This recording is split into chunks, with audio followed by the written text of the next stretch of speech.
amigos de Ideal Espírita, estamos juntos novamente para a leitura comentada do livro A Força Eterna do Amor, de Teresa de Calcutá.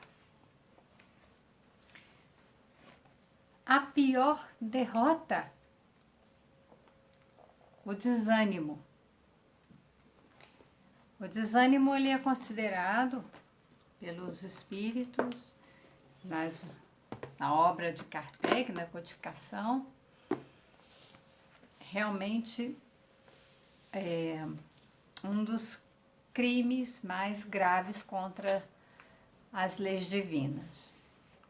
Quem desânimo, perde o ânimo, ânimo vem de, essa palavra, vem de vida.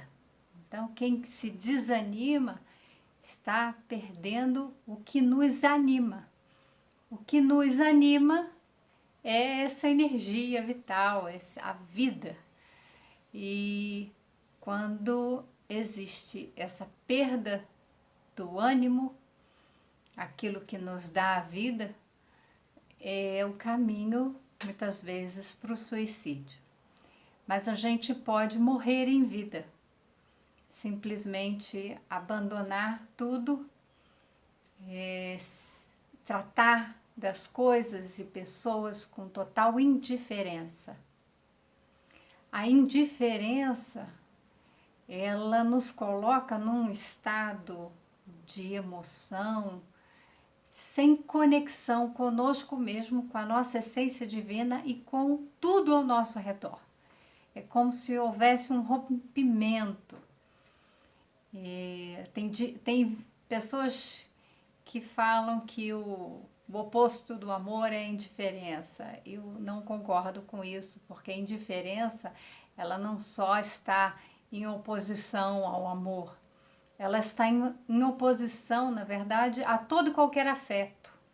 A pessoa se torna indiferente, ela não sente tristeza, ela não sente amor, ela não sente alegria, ela não sente. Existe essa ruptura, porque vai entrar num estado ali de perda dessa vitalidade, dessa vontade de viver. Então é a pior derrota, como a Teresa de Calcutá fala. O desânimo pode ser definido como falta de alma, ânimos, alma, o que dá a vida, de entusiasmo, de motivação. Pessoalmente, considero essa falta de vida naquilo que fazemos não somente a razão da derrota, mas a derrota em si. Veja bem como que é importante considerarmos essa questão. É uma derrota em si mesma, como o próprio suicídio. Então, a gente precisa analisar profundamente para poder identificar em si nós, identificar isso no outro e buscar reverter essa situação.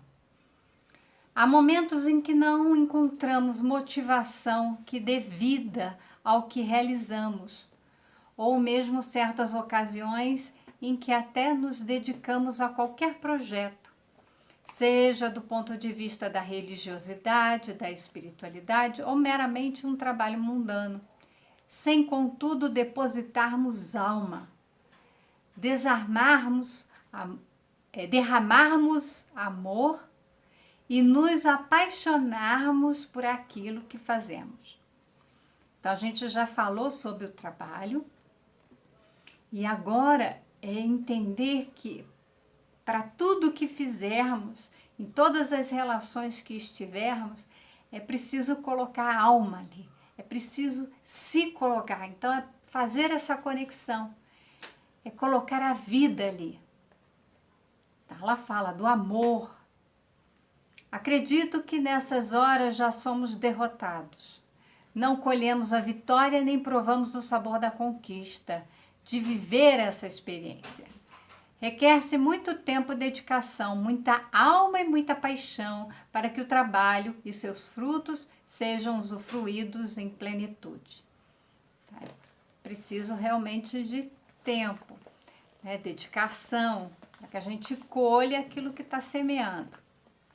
Se porventura percebemos que o fervor na dedicação ao trabalho se foi, se de alguma maneira deixamos para trás a paixão por nossas realizações e não mais ansiamos e sonhamos com as funções que nos cabem, é hora de renovar nossa vocação com urgência.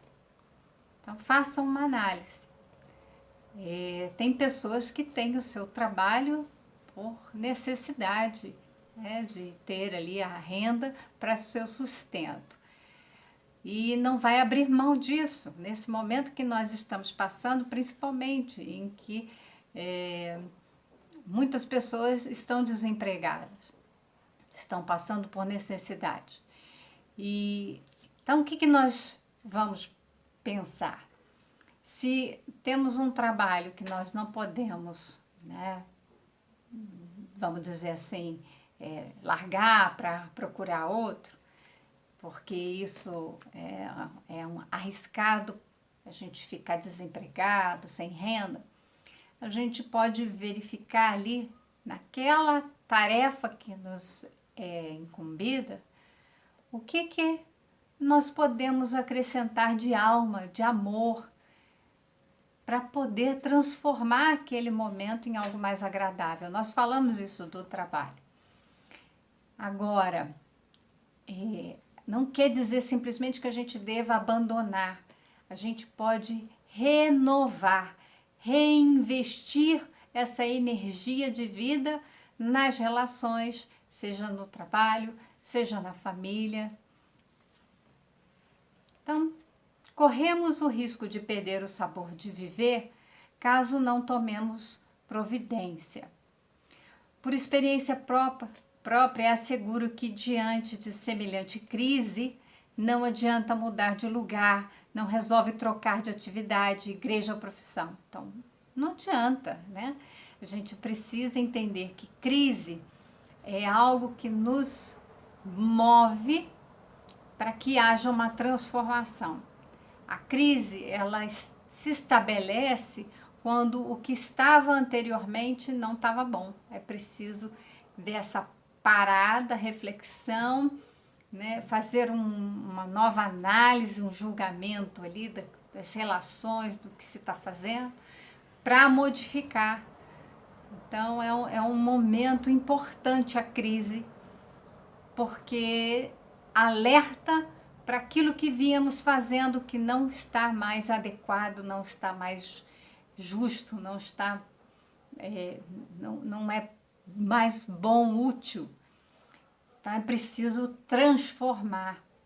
A crise, ela nos alerta para essa necessidade de análise para uma transformação. Então, não precisa mudar de lugar, não precisa abandonar a sua família, constituir outra. Porque se você não resolver os problemas que estão dentro de você, você vai levar esses problemas consigo, para onde você for. Então, vai mudar de emprego, vai mudar de curso de faculdade, vai mudar de família, mas vai continuar levando consigo o seu próprio problema. Então, é preciso olhar para dentro. O que está acontecendo comigo? Que a evolução, ela é individual, se dá também no coletivo, mas cada um tem que fazer o seu processo de autoconhecimento. Então, o problema é que deixamos se perder ao longo do caminho o sonho, o entusiasmo, a paixão. Tornamo-nos amargos, tanto com o desenvolver do trabalho como na colheita dos frutos. Nós, ao invés de alimentarmos alegria naquele caminho que trilhamos, nós deixamos ficar amargos.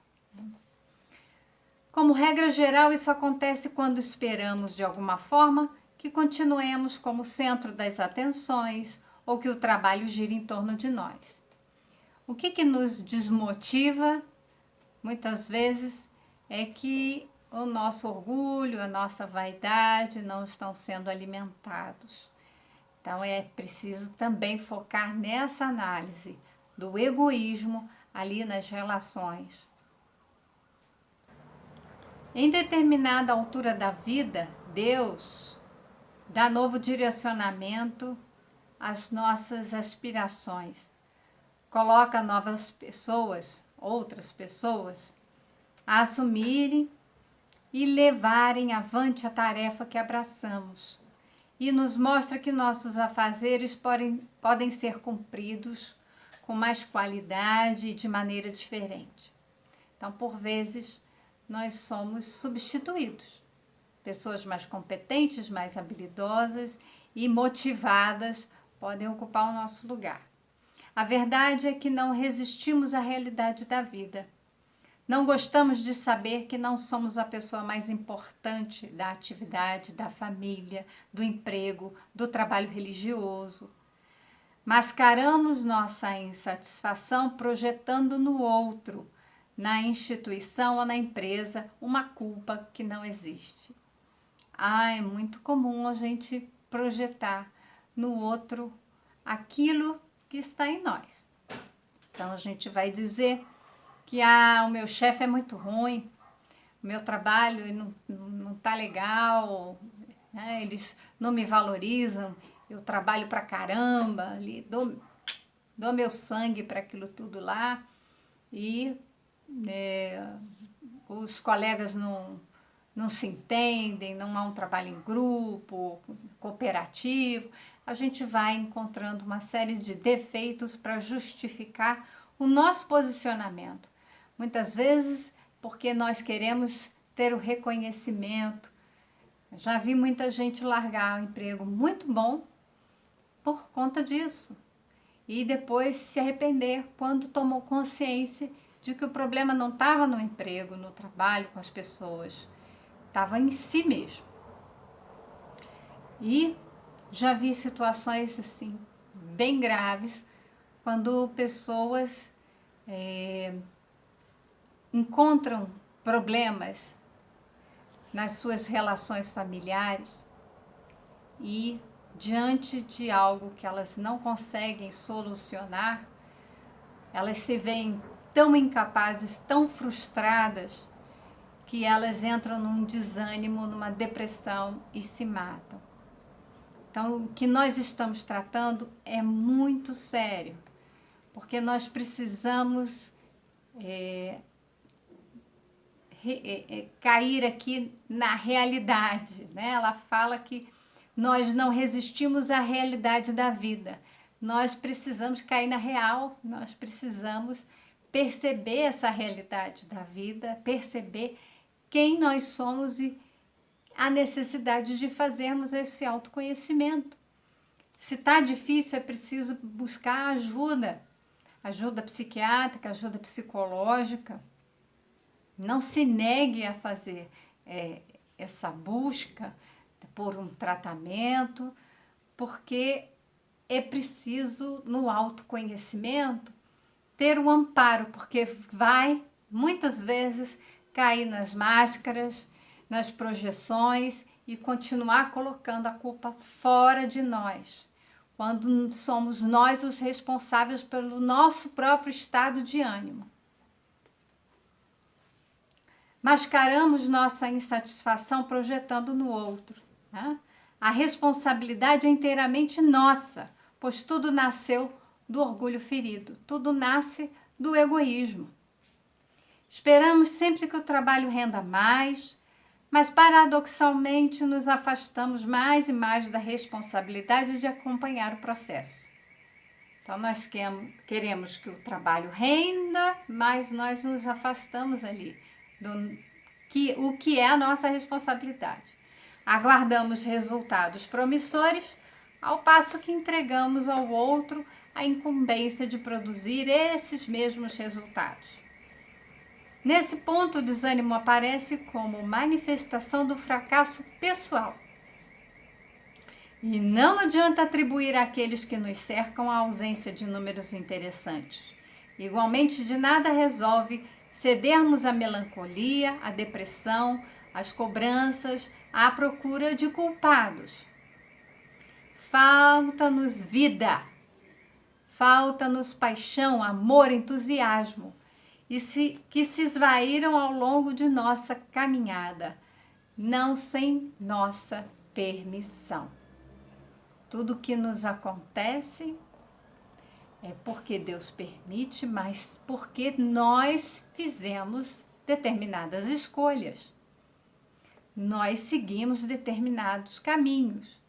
Agora, é muito interessante porque os estudos da neurociência mostram que nós formamos caminhos neuronais. Então, quando a gente fala dessa nossa caminhada ao longo da vida, existe no nosso cérebro as conexões entre os neurônios que formam verdadeiros caminhos. E esses caminhos é como se a gente entrasse numa mata fechada e ali a gente precisasse abrir um caminho. No primeiro momento é muito difícil, porque está fechado, não existe esse caminho.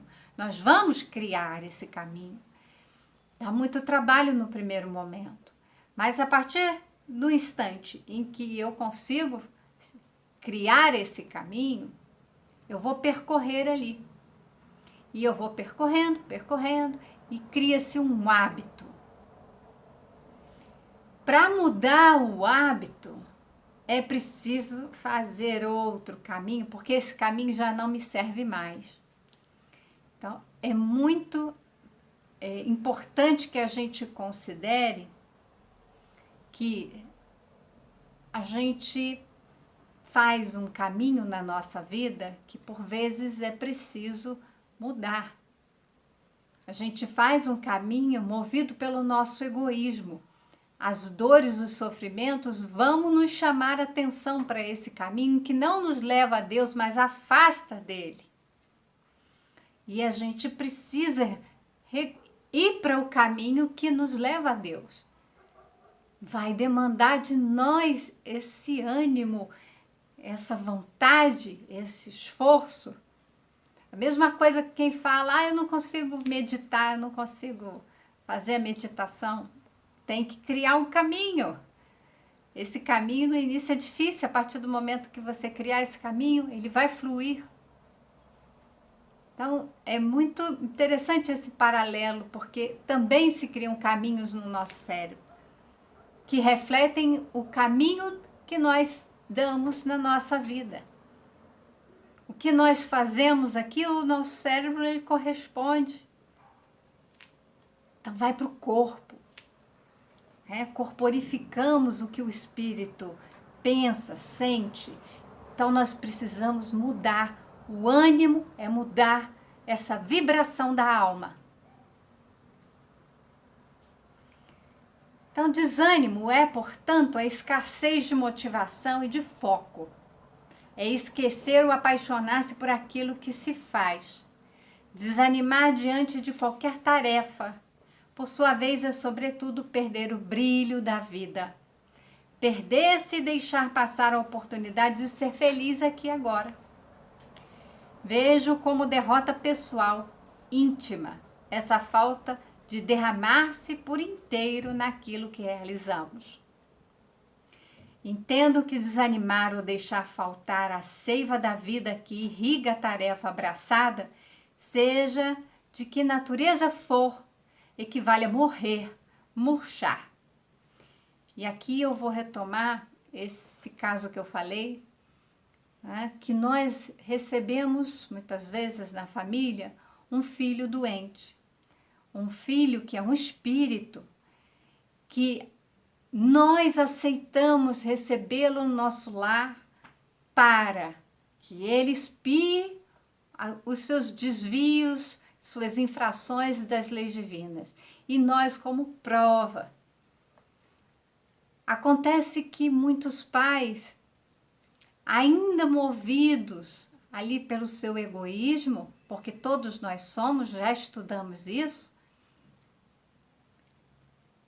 nós queremos um filho perfeito.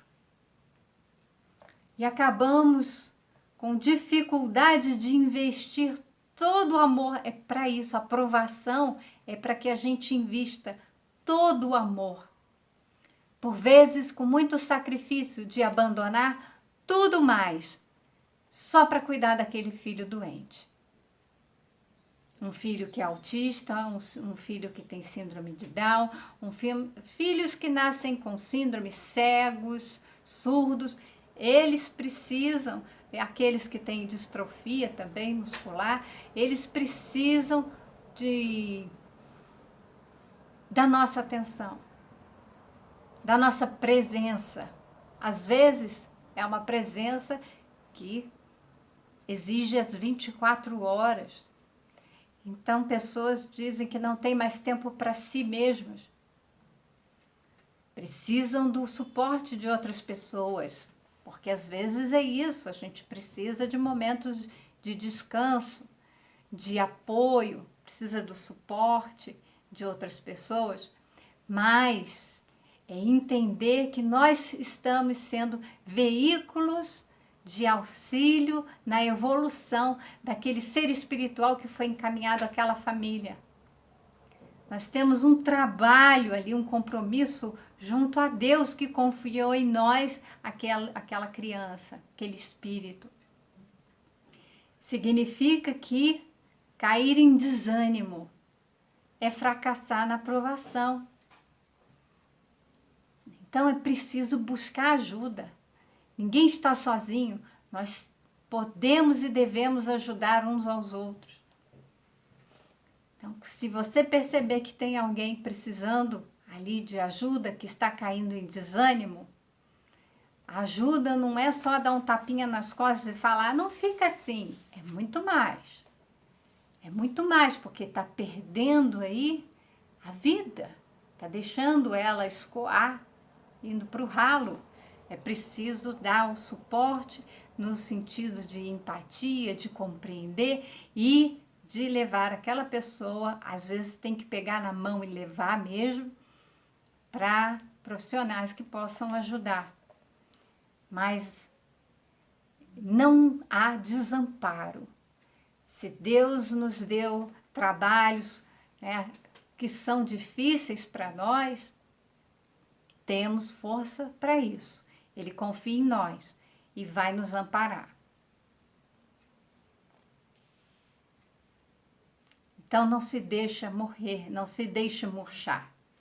E nada há mais triste do que encontrar um trabalhador, outrora zeloso de seu chamado divino e dedicado à sua vocação, que permite arrastar-se por causa de que estão trazidas à tona tão somente como incentivo a seu aprendizado, mas que agora servem de pretexto para seu afastamento.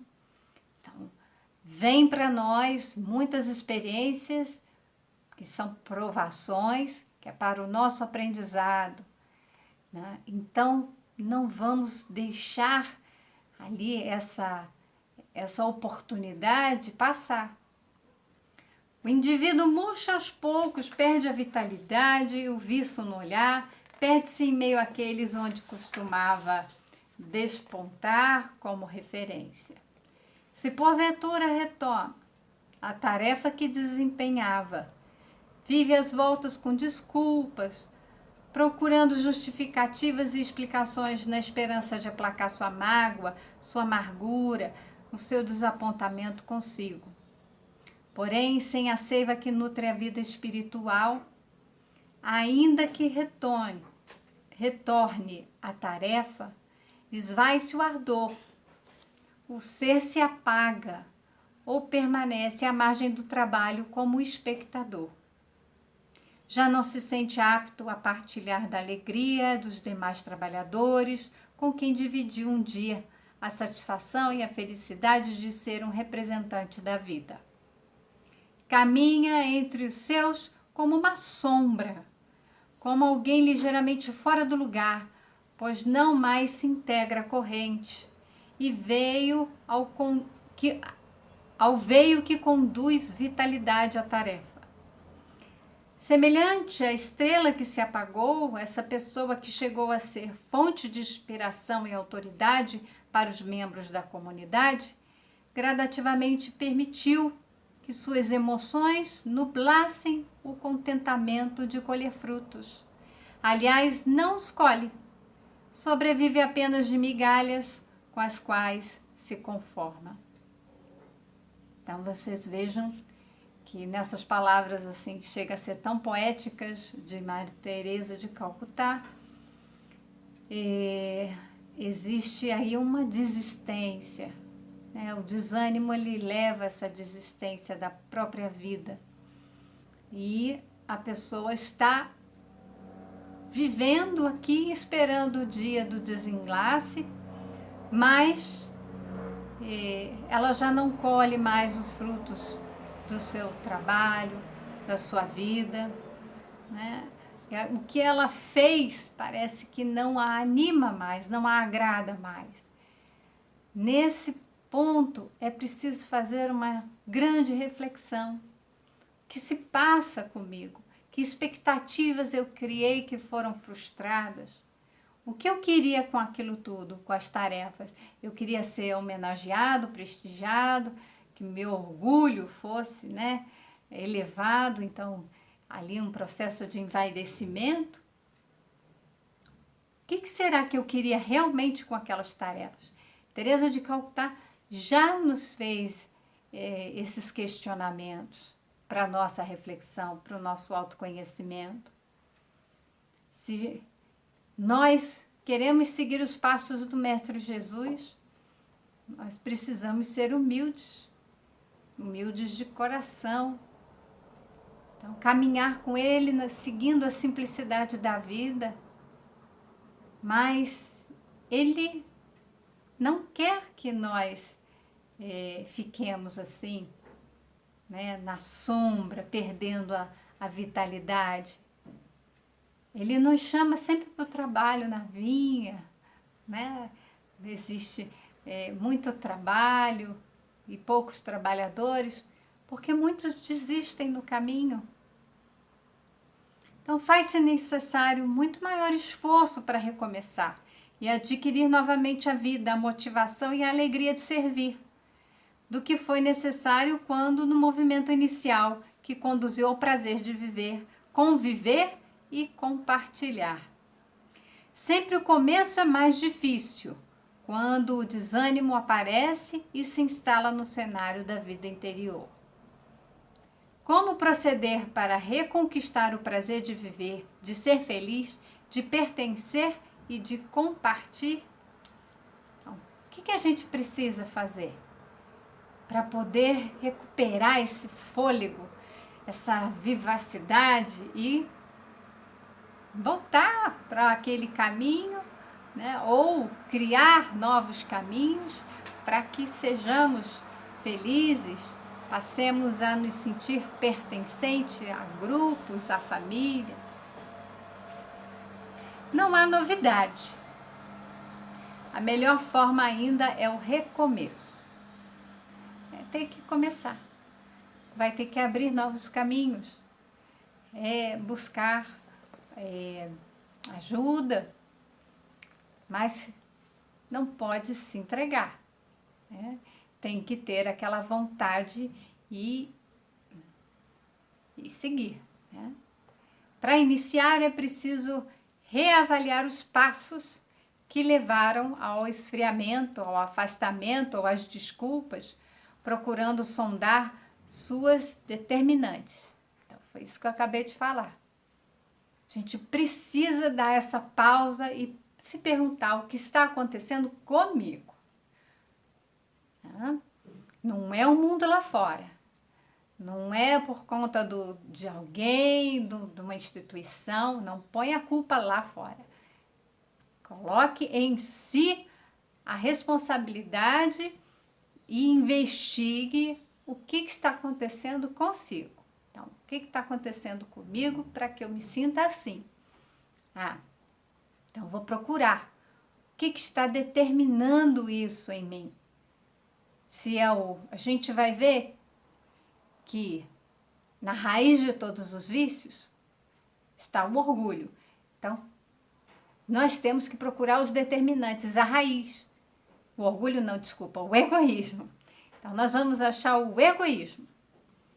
Quando encontrarmos o egoísmo, é poder dialogar com ele. é com o próprio ego que nós temos que lidar. Não é entender o que o ego está querendo, está se colocando às vezes alto demais, se elevando demais, se achando superior, quando não é. E aí, quando a gente descobre que não é tão luz assim, tão superior assim aos outros, conhecedor de todas as coisas, mas a gente é mais ignorante do que conhecedor, a gente é mais sombra do que luz, que a gente ainda é muito mais ignorante, né? Quando Jesus falava que nós éramos mais ignorantes do que perversos, mas que ainda somos maus, porque nos afastamos de Deus, do que pessoas boas, iluminadas e maravilhosas. Quando a gente perceber isso, não é se frustrar e sentir como uma derrota.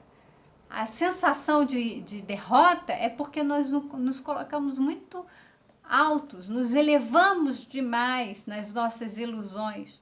E a desilusão de perceber que nós não somos aquilo que achávamos faz com que essa queda nos dê a sensação de derrota, de fracasso. Então, se coloque na posição em que você está. E agora, nessa posição que eu estou, o que eu posso fazer? Eu posso me tornar alguém muito bom e muito útil, mas dentro ainda das condições que eu disponho. Então, preciso fazer esse autoconhecimento. A seguir, compreender o mecanismo de auto-boicote, de autossabotagem e refazer metas. Precisamos refazer nossas metas agora dentro dessa visão mais realística da vida, de nós mesmos. Porém, é preciso suficiente lucidez para perceber-se como artífice, como sujeito e principal responsável no processo de abortar o crescimento pessoal. Então, eu estou destruindo o meu processo, né, de crescimento e eu preciso perceber como que eu tenho feito isso. Essa etapa só é vencida caso se interrompam imediatamente os hábitos de desculpar-se, lançar mão de justificativas intermináveis e principalmente adotar postura defensiva. Não, eu não sou assim. Não, e a gente começa a encontrar desculpa. Não deu para fazer isso porque eu tive uma situação, ou então houve um problema lá no centro espírita, um problema com aquela pessoa, um problema no meu trabalho, naquela empresa, e a gente começa a encontrar uma série de desculpas. Hoje não, né? Eu acho assim, quando a gente tem que fazer atividade física, a gente encontra muita desculpa, dieta, né? Deixa para segunda-feira, não, porque hoje sobrou ali essa comida, eu vou comer aqui um pouquinho, não entra na dieta, não faz atividade física, não, porque hoje tá chovendo, não vou fazer exercícios, não. Isso são os desculpismos, né? Então, parar com isso e parar de adotar essa postura defensiva de que achar que todo mundo está falando, está te atacando, né? Enquanto, na verdade, as pessoas estão apontando o que elas estão vendo. Pode ser do conteúdo delas, mas pode ser que nós estejamos nos manifestando de determinada forma. Uma vez estabelecidas novas metas, nada mais eficaz e precioso do que esforçar-se de forma consciente, deixando de lado tudo aquilo que se transformou em motivo de esfriamento, de desânimo. Então, aqui tem uma tomada de consciência. Eu já percebo que sou eu que estou me sabotando, que sou eu que estou sendo egoísta, querendo as coisas para mim, do meu jeito. Quando não sai do meu jeito, eu fico frustrado e aí eu abandono. Já vi muita gente fazer isso. Tá tudo errado, todo mundo tá fazendo tudo errado. O certo é o jeito que eu estudei, que eu sei. Então, já que ninguém vai fazer do jeito que é certo, que ou seja, do meu jeito, eu não participo. E aí sai, abandona a atividade. Então, essas são desculpas que a gente encontra ao invés de colaborar junto com aquela equipe para pensar, olha, eu estudei tal coisa, que tal se a gente formar um grupo de estudo e se aprofundar aqui para repensar no modo que a gente está trabalhando, porque eu não estou conseguindo me adaptar, estou tendo dificuldades, o que vocês acham disso? E promover um diálogo, e esse diálogo estabelece conexões, e significa que eu não estou desistindo e estou me implicando naquela atividade. Não estou me desimplicando, me retirando. Eu me coloco, me implico, faço parte, me conecto, estabeleço diálogo e futuramente a gente pode ter tudo reformulado. Dá trabalho? Dá muito trabalho, mas é um caminho muito bonito de se fazer, porque a gente vai colher bons frutos. Vejo muitas vezes pessoas que se afastam de seu ideal devido à família.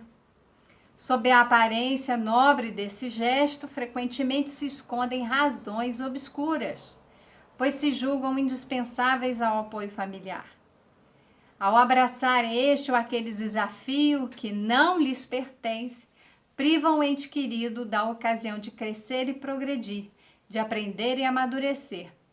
Isso aqui, no trabalho de orientação de pais e mães, é muito importante, porque tem muitos pais que abraçam essa função, né, da paternidade e se colocam ali como tendo que cuidar daquela criança, não deixar que ela sofra e vai, às vezes, impedindo que ela adquira a autonomia necessária, né, para o seu desenvolvimento. Agem assim motivadas unicamente pela emoção, inteiramente submissas a essa força, então cedem à emoção, a emoção as controla e não ali a emoção submetida à razão é que gera uma elaboração, o sentimento é algo elaborado, né? E isso que pode fazer com que nós tomemos medidas mais acertadas, né? Com cautela, refletidas, e não se deixar reagir às emoções. Então, agem unicamente pela emoção, submissas a essa força, então reagindo, e com isso destroem sua própria espiritualidade, abandonando-a e esmorecendo no desempenho da tarefa que antes abraçaram. Como se não bastasse, ao mesmo tempo, conseguem estragar a oportunidade que seu parente ou amigo recebeu na vida, a fim de que empreendesse sua educação pessoal e espiritual. Pervertem os desígnios da providência para aquele com quem convivem, assumindo-lhe o papel e tomando para si responsabilidades que a elas não cabem. Muitas vezes as pessoas assumem atividades que não lhes cabem, é da responsabilidade do outro. É assim que tais pessoas sufocam a alma que dizem amar, asfixiando-a com cuidados desmedidos e absolutamente dispensáveis dentro do plano da reeducação traçado por Deus. Perdoem-me os que procedem de tal maneira, mas isso não é amor, está longe de ser amor. Aliás, julgo, em minha limitação pessoal, que isso não passa de egoísmo e necessidade de controlar a vida alheia. Muitas pessoas julgam que amam, que tudo que fazem é por amor. Aquele discurso, mas eu me sacrifiquei por amor. Na verdade, é por egoísmo, por querer controlar a vida do outro e não deixa o outro fazer o que lhe compete. Afinal, não se deixa o outro respirar e absorver as lições da vida. Não se permite que sua reeducação e seu aprendizado, visivelmente necessários, transcorram no ritmo natural. Todos precisam, por si sós, desenvolver-se, amadurecer e viver suas próprias experiências, construindo sua história sem estar à sombra de ninguém. Curioso é escutar lamentos ou mesmo preces e orações daqueles que agem da forma superprotetora que acabamos de descrever. Então, são pais muitas vezes superprotetores.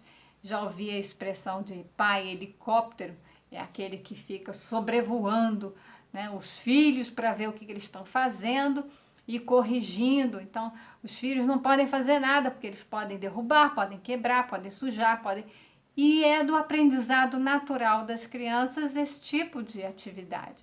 Que elas se sujem, né? Que elas acabem quebrando, derrubando alguma coisa, mas ficam ali supervisionando, controlando, para que tudo saia perfeito. Mas é do ponto de vista deles. E com isso eles impedem que as crianças explorem e aprendam por elas mesmas. Em seu petitório, né, nas orações, nos petitórios, né, fica pedindo, clamam por soluções e pela intervenção dos anjos do Senhor, a fim de que promovam mudança, melhoria em seu familiar, né, no outro. Que o sensibilizem, que toquem seu coração para a necessidade de modificar o comportamento inadequado. Ora, mas como? Pergunto eu. Como o próximo, seja filho, marido, mãe, pai ou irmão, conseguirá perceber em que deve ser diferente se é privado de todo estímulo que a vida lhe concede nesse sentido? Como se há alguém a preservá-lo dos desafios e a envolvê-lo numa redoma emocional que estanca todo o fluxo de renovação e aprimoramento. O indivíduo que assim se comporta, não raro esmorece na tarefa que recebeu para seu próprio crescimento, pois gasta toda a sua energia saturando o outro com seus desvelos e inquietações, presumindo com tal atitude concorrer para o cumprimento de seu dever. Não obstante, quando analisamos os resultados dessa atividade, vemos que o sujeito dessa ação esfriou, esqueceu seu compromisso individual. Na verdade, substituiu o foco da sua vida, que agora se debruça sobre preocupações alheias. Trocou o norte de posição, elegendo como prioridade o que devia ser para ele apenas mais um incentivo, algo em que participaria como coadjuvante na história de alguém. Isso é, mudou as metas de vida, de espiritualidade e desviou-se, lamentavelmente, de sua vocação. Importante pensar isso, porque muitas pessoas se colocam no lugar, né, de ter que, né, super proteger os filhos ou de cuidar, né, de familiares e esquecem que aquelas pessoas, elas têm um caminho a percorrer. E elas se colocam nesse lugar, acham que estão fazendo uma missão ali, que é a missão delas, mas na verdade estão desviando da própria missão, ou seja, do que elas têm por tarefa a cumprir. E ficam ali, na verdade, controlando a vida alheia. Ela não está só cuidando, ela está, para além disso, controlando o que o outro deve pensar, fazer, e diz o que o outro, né, como é que o outro deve viver a vida dele. Nisso, quando, por exemplo, quando os filhos saem de casa, os pais se veem sozinhos e se esses pais foram super protetores e ficavam ali controlando a vida desses filhos, eles não têm mais aquele foco, vão sentir que perderam o sentido da vida, porque o sentido da vida deles ficou ali focado naquela atividade. Então, é preciso analisar muito bem isso, porque cada um realmente precisa ver o que deve fazer, né?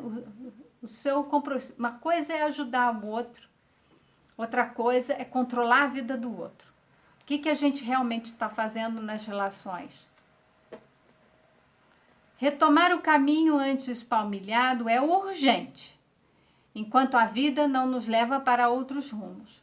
O desânimo que abate a pessoa ante os próprios compromissos deve e precisa ser combatido através da renovação dos votos, da vocação de servir, do compromisso assumido. Quem sabe? Muito antes de nascer. Muito antes de nascer, nós assumimos uma série de compromissos, né? Aqueles que têm condições para isso, né? Os espíritos que tiveram condições para isso. Alguns até têm uma lembrança, mas é uma lembrança. Eu, por exemplo, tenho algumas impressões, ninguém precisou me dizer, nenhum espírito precisou me dizer. É como uma certeza interior que me guia. Então, nós temos isso. Algo que nos diz a fundo. Tem os espíritos nos inspirando, mas é como se uma certeza em nós tomasse conta e nos guiasse. Então, a gente está aqui, muitas vezes, escolhemos alguns compromissos. Os amigos espirituais que fazem o planejamento reencarnatório, eles contribuem ali para organizar isso tudo, porque se depender só de nós, a gente vai fazer uma grande bagunça no nosso planejamento, lá, antes de encarnar, e aqui, a gente já faz, né? Então, nós temos a organização desses espíritos, a gente pode opinar, a gente pode sugerir, né, as atividades, os compromissos que vamos assumir aqui na Terra. E, em geral, o desânimo esconde-se por detrás de sentimentalismos ou exageros de natureza emocional, bem como de deveres cujo cumprimento, na verdade, não é de nossa alçada, mas dos quais nos apropriamos indevidamente. Esse desânimo reveste-se de 1000 desculpas, de que temos outros afazeres e obrigações fundamentais, supostamente nossos, dos quais não podemos abrir mão, mas que, infelizmente, não são capazes de produzir em nós a satisfação real genuína. Procuremos, então, a partir de uma reavaliação sincera, veja bem que o tempo todo nós temos que fazer uma reavaliação de nossas ações, do que nós sentimos, do que nós pensamos e que estamos fazendo. De uma atitude íntima, corajosa, reacender a chama da fé, dar alma ou adquirir paixão por aquilo que fazemos e assim reaver o elo vocacional com a tarefa abraçada por inspiração divina. Então, a tarefa que nós abraçamos por inspiração divina, ou seja, algo que Deus nos deu como experiência, como oportunidade de crescimento, que por vezes é uma tarefa árdua, né? É difícil, exige de nós, porque é uma provação muitas vezes, mas para que a gente invista ali, coloque o nosso sentimento, coloque essa energia, sabe? Coloque a vida ali, para que a gente possa ter os frutos no futuro, que vão nos dar a felicidade prometida.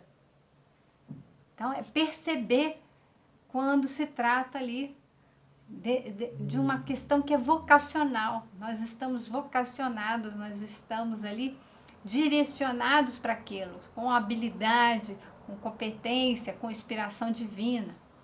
Quem sabe assim possamos renascer, reacender o ânimo, ressuscitar como Cristo, iluminados pelo sol da vida, da nova vida que fluirá de nossa conduta renovada.